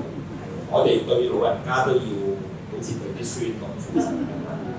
咁所以教會就好緊要啦，盡量開放教會就日頭開放，叫啲長者嚟去查經啊，即係唔係打麻雀啦，就嚟到有咩好做㗎？潮州話又冇咩，即係學下潮州話啊，大家用潮州話傾下偈啊咁樣，或者你哋開啲潮州話班教下啲即係潮州話嘅人啦，咁即係充實啲啊！你哋諗下自己。睡前就唔好太緊張，唔好嗌交啦，不要含怒到日落啦。日間照顧中心，好似幼稚園啊、興趣班啊，同啲孫仔，我哋就對啲孫仔細路就即係充實到爆，但係對長者就好似完全你唔會俾錢佢去學彈琴㗎啦，係嘛？唔會學拉小提琴㗎啦，我哋就老人家就慳得着慳，咁啊唔使咩錢嘅，其實教會免費嘅。咁就最好咧，照顧者又好，你啲孫仔孫女又好，老人家又好，最好就定時定候。我哋而家睇嗰啲咧，日本嗰啲人壽啊、人瑞啊，中國農村嗰啲人瑞都係話，我成世都早睡早起嘅。我都聽過有啲人話我成世都遲睡遲起嘅，就唔會話一日早睡，一日遲睡，一日早睡，要好定時嘅。其實你校正咗個24小時節奏咧，你去大便都係每日嗰個鐘數嘅大便，每日係嗰個鐘數食早餐先食得落，每日都係啱啱好夜晚6點7點先開胃食到個晚飯，應該製造到個節奏係咁樣最好嘅。最好就禮拜日都要早睡早起，一早翻嚟崇拜就最好啦。即係唔好話我禮拜日就瞓到唔翻崇拜咁就自己揾自己笨，最好日日都係咁。定時定候，另外就係當然有人食煙就好笨啦，因為煙仔係提神嘅，你失眠再食煙就梗係揾自己笨㗎啦。煙仔係愛嚟提神通宵嘅，所以我叫啲煙民咧，佢唔戒煙我警員佢都戒煙，我就叫佢，不過你食煙係日頭食，夜晚唔準食。你想醫個失眠一定要夜晚唔準食。第二就唔好飲酒。飲酒就會懟冧你，令到你瞓2-3粒鐘，跟住啲酒氣一散咧就會反彈，會醒翻㗎啦。所以飲酒係錯覺，令到你瞓着，但係會令到你更加失眠。因為佢1-2個鐘或3個鐘就散嘅咧，就跟住人哋會醒㗎啦。咁所以好多人飲酒飲到瞓唔到，再加碼咯，以為飲多啲就好瞓啲咯，咁啊變咗酒鬼㗎。咁咧當然你話張床啊、枕頭啊、風扇啊、冷氣啊、噪音啊、光線啊，夜晚就絕對要拉埋窗簾㗎啦。即係你話間老人院唔記得幫你阿媽拉埋窗簾，你就睇佢哋一定要拉入去發現㗎啦。咁啊有病就醫病啦，即係佢前列腺發大，佢好嚴重，夜晚要屙幾次，你盡量叫覆診嘅醫生醫好啲個前列腺啦，等佢屙尿唔使夜晚省寫幾次去屙啦。痛症，你驚影響睡眠，你日頭你唔想食咁多止痛藥，日頭食少啲，夜晚食多啲咯。即係唯有就係咁咯。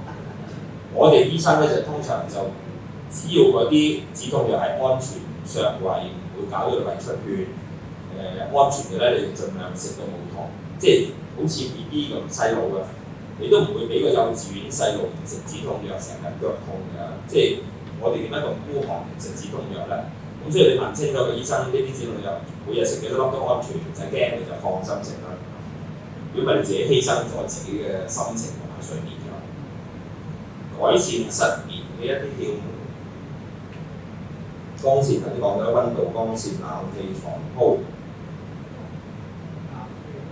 有時空肚咧會半夜醒嘅，所以有啲人食兩塊餅、飲杯奶、飲啲暖嘢係會好啲嘅，即係啲咁多宵夜嘅。咁咧同埋咧，即係有啲人咧瞓唔着嘅原因就係個狀態未眼瞓嘅，同埋頭先講嘅節奏啊，你成日都瞓覺嘅時間都唔準嘅咧。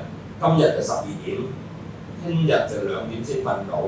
跟住嗰兩日攰啲就10點就走去瞓，你日日都褪嘅就好難嘅。最好咧就褪啱一個時間，同埋咧有理冇理都瞓覺之前該做一啲儀式，即係你開飯咁就鋪台布、擺筷子、點翻支洋燭，咁呢個係好就好嘅。瞓覺都係刷牙、換睡衣、揭下本聖經，即係一睇就好悶啊！咁你就可以揭啦。如果你好似牧師咁一揭就即刻睇10個鐘，咁你就揭啦，你揭報紙啦。總之你做一啲嘢係令到你好悶好眼瞓嘅咧，刷下牙啊，換翻睡衣頭先講啦，甚至係聽一首歌啊，或者你每晚都係睇一篇詩篇，睇完好想瞓，咁你就晚晚都不斷喺度做到咧好似催眠咁。你每次揭聖經已經或者每次一刷牙就已經好想瞓，咁你就發達啦。以後你就會一做呢啲嘢就好似自我催眠咁樣。咁所以唔好咁刺激啊！夜晚唔好又睇鬼片，又喺度睇馬，又喺度焚機或者係嗌交，即係你做呢啲嘢就相反嘅，令到個人太過生猛。呢啲留翻日頭啊！聖經冇話唔準含怒，不過唔準含怒到日落啊！你嗌交日頭嗌咗佢唔啱，咁咧就如果無法入睡就唔好再搞咁耐，起身再攞翻頭先講嗰啲嘢，即係悶悶地嗰啲嘢揭下小説咁樣眼瞓先再瞓。如果唔係咧，你話睇錶去睇鐘就越整越驚。咁你話試過晒所有方法都唔得，你都要食藥㗎啦。頭先我講一定食安眠藥，食一啲令你眼瞓嘅藥。調翻好個節奏，咁跟住攞走啲藥，咁咧就瞓到㗎。唔少年青人啊、後生啊，甚至長者就係好多嘢諗啊。咁啊諗翻幾廿年前啊，或者諗緊遲啲特朗普會點啊，遲啲中國點啊，遲啲大亞灣幾時會爆啊，即係你要諗呢啲咧，咁你就冇覺好瞓㗎啦。你話我正常唔諗，但係咧半夜一醒咧，有啲人就諗呢啲嘅真係，一諗就諗死啦！個樓市又跌咗，我間屋已經跌咗200萬，咁啊死啦！下年又跌多200萬，咁我咪冇咁。咁你要諗嘅咧就冇得瞓㗎啦。咁啊最好就交俾上帝啦，即係識得依靠放下重擔咧，你得個臨時幾多，上帝照住你嘅，冇餓死就得啦。咁就好，跟住我哋講就係營養，有啲咩營養會令到個腦細胞會大啲？腦細胞會健康啲、聰明啲，同埋抵消咗嗰個認知障礙、腦退化咧，就係 Omega 3，即係橄欖油、牛油果、魚，咁就呢啲就全部都係有好嘅油分。好嘅油分咧就令到腦細胞會生得好啲，同埋會清除咗嗰啲垃圾嘅。咁所以食魚啊、橄欖油啊。你最好咧就橄欖油去煮餸啊！如果你話我用緊粟米油、花生油，你可以考慮換咗橄欖油，就可以高溫煎炒煮炸佢橄欖油。貴係貴啲嘅，不過就可以長命啲、健康啲。你最尾嗰10年唔使人照顧，我覺得就抵翻㗎啦。即係你營養嗰度唔該係做翻最正確，食多啲魚，食多啲。咁即係換句話講咧，凡係橄欖油、牛油果油。其他嘅油咧，盡量就少食，包括雞蛋。雞蛋嗰個蛋黃咧就唔係好衰嘅，可以食嘅。你問我哋醫生咧都會建議成年人，包括你哋同埋我，每日1隻。不過1隻好少嘅咋，即係你今日食咗蛋撻已經1隻㗎啦。蛋撻啊，你再朝早有1隻蛋，夜晚又仲有隻加埋蛋撻就3隻㗎啦。咁所以雞蛋係有限地食。咁其他油就全部盡量少，即係牛油啊、豬油啊、花生油啊、粟米油啊、太子下邊嗰啲煎釀三寶啊，全部都唔好掂。最多3個月食一次煎釀三寶，即係等佢。但係如果你話真係好想食煎釀三寶咧，你用橄欖油，自己用橄欖油炸。你屋企自己炸豬扒、炸牛扒就用橄欖油炸，因為好嘅油就會抵消咗、平衡咗壞嘅油。大家去驗膽固醇，有冇聽過醫生話你嘅膽固醇 OK， 不過好膽固醇就唔夠，壞膽固醇就多。我哋都係加減數嘅時候，好膽固醇咧越高咧，壞膽固醇咧越低咧就最正啦。如果你壞膽固醇高，你個好膽固醇都高咧都冇事。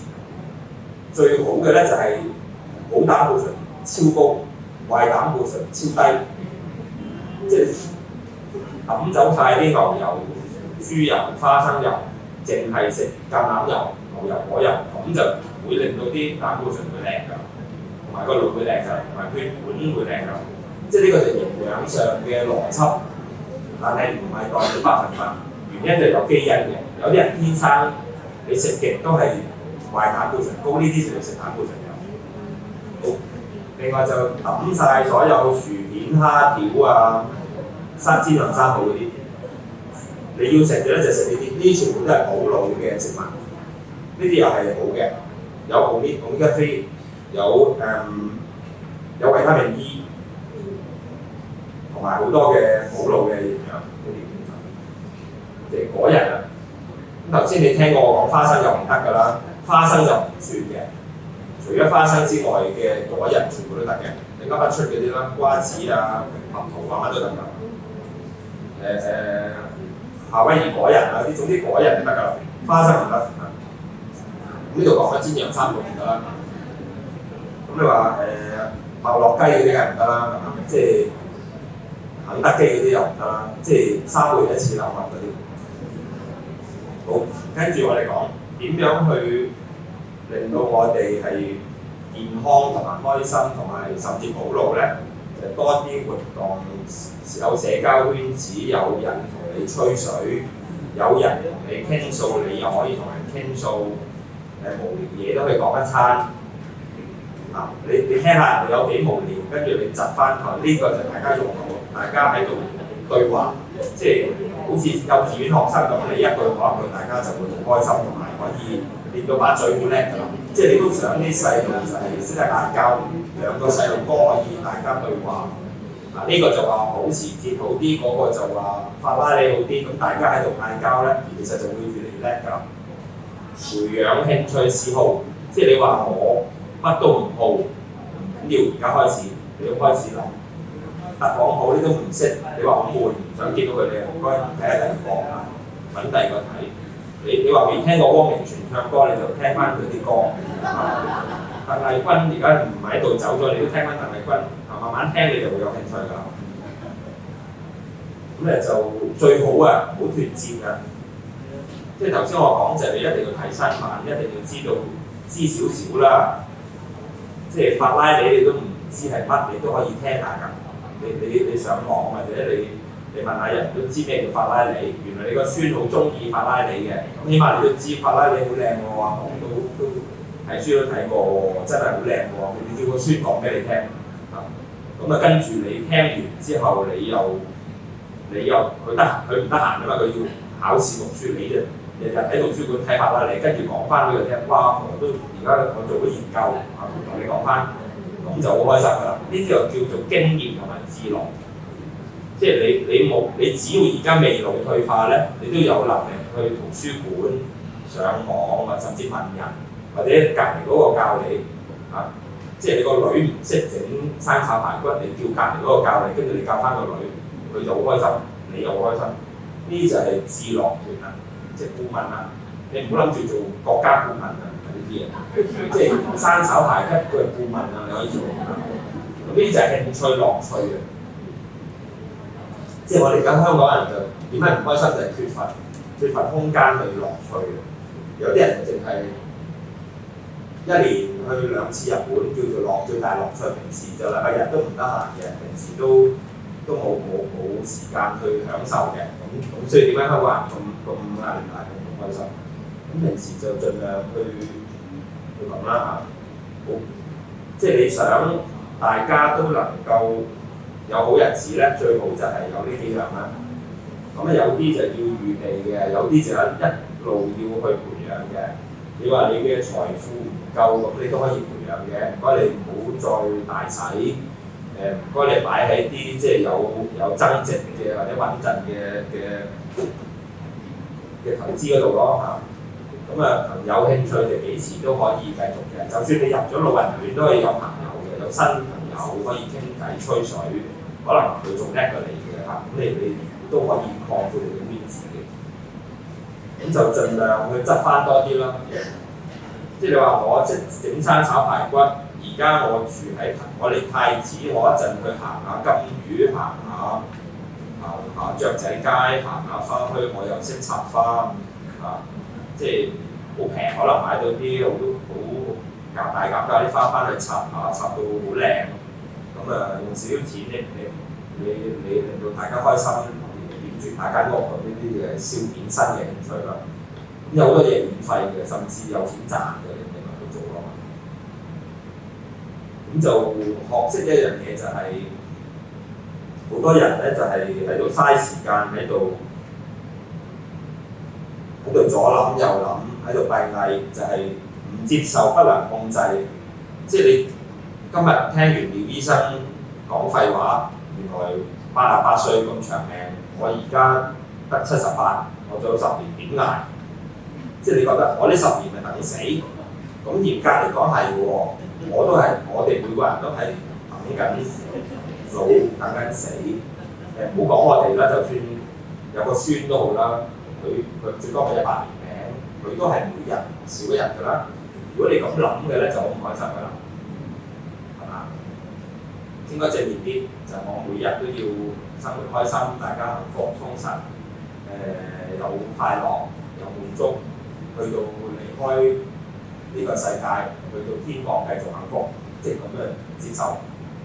就算我而家行得慢，而家身體冇以前咁威水，冇以前咁叻，而家冇收入都好，要接受。但係你可以控制其他嘢嘅，你可以控制繼續去頭先我講啲嘢，你繼續學煮餸，繼續插花，繼續同個孫講法拉美都得嘅，你自己去做唔做都得。咁你原來有得控制嘅，你自己選擇嘅啫。你選擇唔去插花，選擇唔去返教會，唔去見人，唔去學唱歌，唔去睇聖經，你自己閂埋門，自己自閉，咁呢個你選擇嘅啫。原來可以咁嘅思想令你快樂嘅事，你可以諗快樂，亦都可以諗唔快樂嘅，亦都可以諗你朋友嘅美德。就唔好諗人嘅弱點，即係你個老公、你嘅兄弟姊妹、你以前啲人對你唔好啲，你成日諗咧，你就冇快樂㗎啦。唔該諗下啲好嘢啊，諗下你有嘅嘢，同埋將來我做幾年，做10年、20年，將來我想睇到佢哋結婚生仔畢業，希望佢哋可以好好做人，呢啲係將來。咁對事態重新估計，即係舉例啦嚇，香港隊如果而家輸緊波啊，上半場輸緊10-0啊，仲可唔可以樂觀咧？有冇人睇波嘅？即係香港隊輸緊俾巴西，輸緊俾英國10-0啊，下半場應該點打？棄權、放棄。躺平瞓低唔打，唯有就係樂觀啲、積極啲咯。希望下半場贏翻1球啦，唔好再俾人入波啦，甚至都唔好俾人再入多10球啦。10-0，下半場輸多2球12-0，就都算好彩啦，都算見得鄉親父老有交代啦。即係你而家就算你有幾多問題，有幾多閉翳，有幾多煩惱，甚至你覺得你有生之年都唔會解決到嘅，你都唔好輸多幾球，翻去同上帝講，即係我而家躺平啊，我放棄個棄權啊，我走去死啊咁，即係唔可以咁嘅。即係好似香港輸緊波輸10球，你希望贏翻一球，唔贏都下半場打和再輸，咁你翻到去見到啲球迷，見到個教練，你先有面嘅，作為見上帝啊。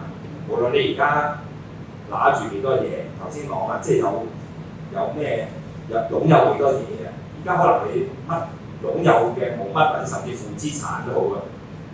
即係唯有就係希望繼續做好啲，繼續去好實見證，做翻個有骨氣嘅人，做翻個好人，起碼對得住自己，對得住啲仔女，對得住上帝咁先啦。咁所以咧就唔好淨係睇到壞嗰面啦。即係你倒瀉咗半杯水，而家執翻半杯，你應該平啲嚟，仲有半杯。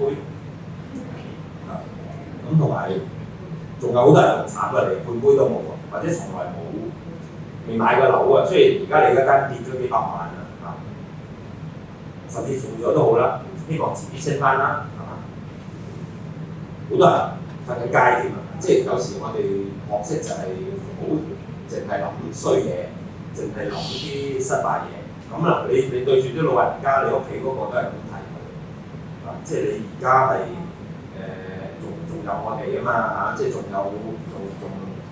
可以行得就得啊嘛，仲食到嘢唔走我位啊嘛，好叻啦你，即係提醒佢啊。最差嘅日子會過去嘅，就算而家瞓咗喺醫院啊，99歲啊，醫生話出唔到院啦，今次，明天都會更好。可能聽日食得飯，聽日落得地，或者可以出去公園，甚至離開呢個世界嘅。喺永恆嘅角度啊，上帝俾我哋應許咗明天會更好嘅，即係我哋永恆嘅生命會更好，冇病冇痛。咁咧好多研究啊，呢個我曾經喺一個會議度發表過嘅。原來有信仰啊，返教會啊，讀聖經啊，認識上帝嘅人咧，會容易啲開心同滿足嘅，同埋會冇咁容易抑鬱啊、想死啊、自殺啊，或者冇咁容易放棄啊、做錯事咁嘅。咁我哋應該咧就係、我哋有嘅問題、有嘅憂慮，無論大小或者我哋冇得解決啊，我哋根本冇辦法嘅問題，交俾上帝咯。有好多問題你放一手就唔係問題啦。你聽下好多人嘅問題，你聽下你啲朋友仔嗰啲問題啦，其實有啲唔係問題，第二就有啲講咗等於冇講嘅，即係好驚啊！而家唔知下半世點啊，即係講唔使講啦，你一係去揾份工啦，係嘛？即係有啲嘢根本唔使諗嘅，交俾上帝啦嘛。咁咧就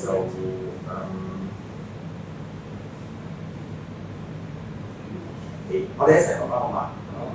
你我嘅心乃是良藥，憂傷的靈使骨枯乾。最好咧就係我哋盡辦法揾到健康嘅健康。頭先我講嗰啲 tips，你做到就盡量做，咁就唔好靠永遠靠祈禱、靠上帝去醫你。最好就係自己唔好俾自己咁差嘅生活習慣，自己負翻責任先嚇。真係自己有困難嚇，即係你依靠神係幾時都要嘅，但係自己都有責任。即係等於你唔可能我祈禱，跟住搭車，跟住唔綁條安全帶，或者我過馬路我祈都得㗎啦，唔使睇燈，唔會㗎。即係信得主嘅牧師都要睇燈，都要留安全帶，都要打疫苗，佢都要帶眼行路一樣嘅啫。所以我哋大家識笑啦嚇，即係我哋希望活到最尾嗰日，去到醫院嚇，離開嗰日都識笑啦，因為呢個係上帝教我哋嘅，要常常喜樂嘅，喺地上要喜樂，有苦難但係要喜樂，有苦難但係唔使憂慮，我搞掂，耶穌話幫你搞掂你啦。咁咁咧就我哋一定要頭先我哋講啦，女人平均88歲，男人平均83歲，即係呢個係約莫嘅啫。可能上帝恩待你又健康又長多10年98歲恭喜你。咁你唔好諗住好痛苦啊！我想話掠髮型最好108歲，最好108歲，最好就唔使點使錢，唔使點住醫院，唔使點開刀，行得走得，甚至108歲自己煮飯，唔使個孫嚟幫你煮。原因就係呢度，我哋一齊讀啊！我預備起。要孝敬父母，使你得福，在地上長壽。這是為了帶着應許的誡命。以弗所書6章2節，大家記唔記得係咩誡命啊？唔係我知係呢個就係大家記唔記得？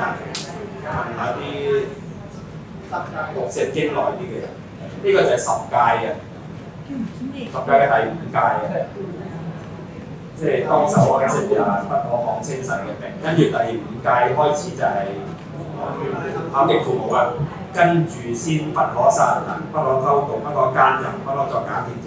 後邊嗰啲係不嘅。呢、個就第一條帶應許嘅誡命，就係、孝敬父母就有着數，有福啊！即係恭喜發財嗰啲係福啊！即係你唔使恭喜人發財嘅，總之你唔好阻人孝順就得㗎。孝敬父母你就會得福。即係咩意思咧？你唔好死住，長命啲，等你啲仔女，甚至孫仔孫女，甚至個孫新抱啊、孫女婿啊，甚至你啲侄都可以孝順你，跟住佢哋就會得福，即係佢哋就會着數㗎，佢哋就會順利，就會正，就會得福，即係包括上帝會祝福佢哋，因為上帝錫佢哋，因為佢哋孝順你。咁你話我而家冇父母冇得孝順咁點算啊？我諗嘅呢個上帝都唔會咁 mean 嘅，你孝順人個阿爸，上帝都入數㗎啦。即係你借個老豆俾個孝順你唔好同佢飲茶。你今日你放假唔好同佢飲茶，我接你阿爸去飲茶，我車埋搭的士去接佢出嚟飲茶，我同佢玩一日你就知你借個老豆我用下，我相信上帝一定加分。雖然你冇親生嘅老豆已經離開咗，或者你冇孤兒，你孝順人嘅父母，我相信應該得嘅。所以有機會就孝順。第二，我哋有機會長命就唔該長命，就留翻條命俾啲仔女孝順。咁所以有啲好蠢嘅老人家咧就話：你唔好嚟探我啦，太遠啦，好煩啊，唔好阻你時間啦，我冇嘢缺乏啊，唔好俾錢我，唔好同我飲茶啦，唔好阻你啦。呢啲就最笨。就係違反聖經嘅。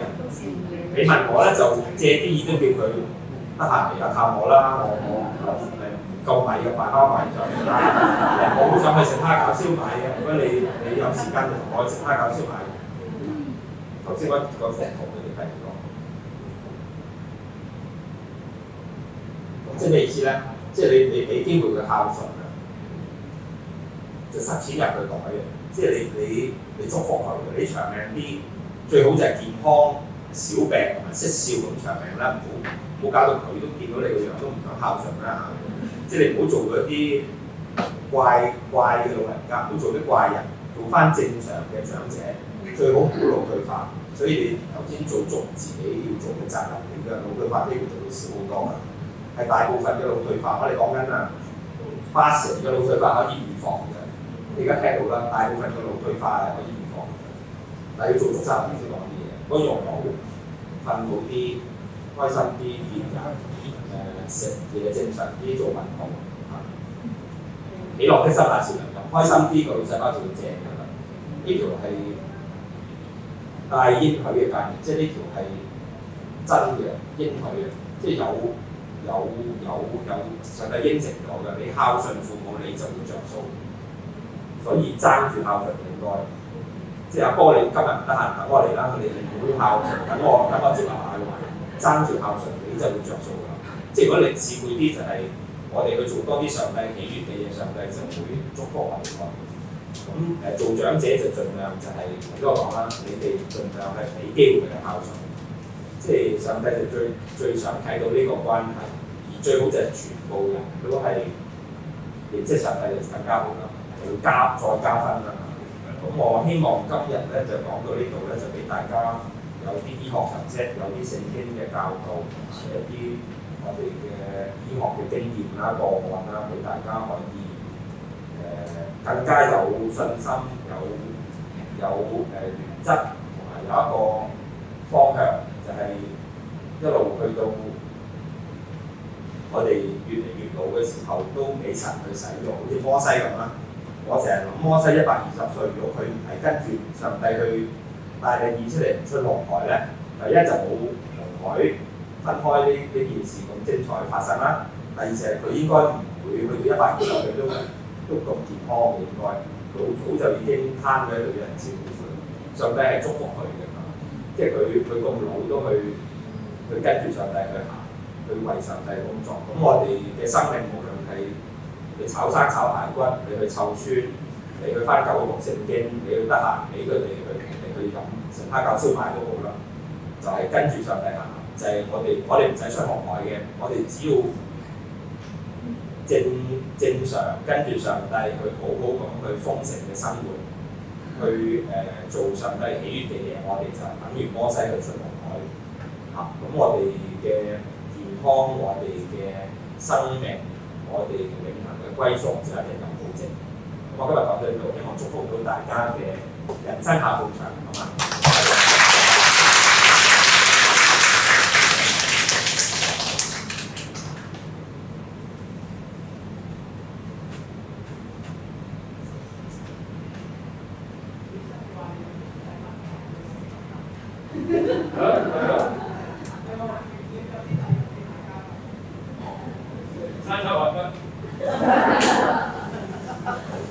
我咧就有啲其實係喺上個禮拜我喺樓上10樓嗰度買嘅啫。我成日入嚟呢度嘅就係去機度咯。咁咧就搶答下。咁我就想後生嗰啲唔好搶我，後生嗰啲即係50歲以下嗰啲唔準答。香港喺2046年有幾多%人口係超過65歲㗎？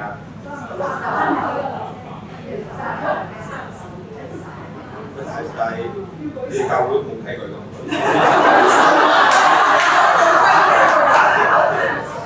好喺我哋睇到邊個舉手，咁啊好搶答下佢。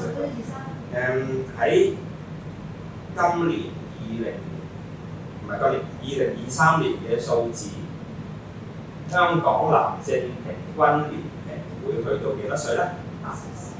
好似呢位男士，你過咗50歲就係啦，好頒獎品。應該90歲先都睇到嘅啦，啲文字咁美麗嘅家園。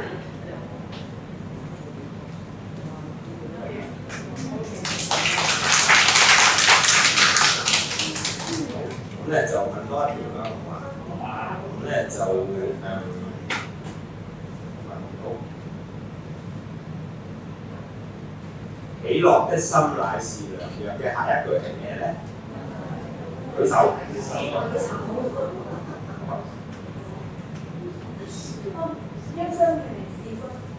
係啦，好啦。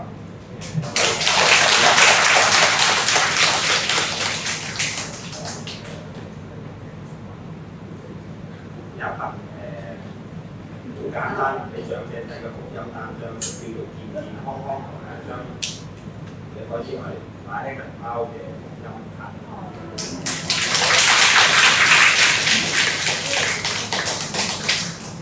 我出得兩條問題㗎。多謝李醫生。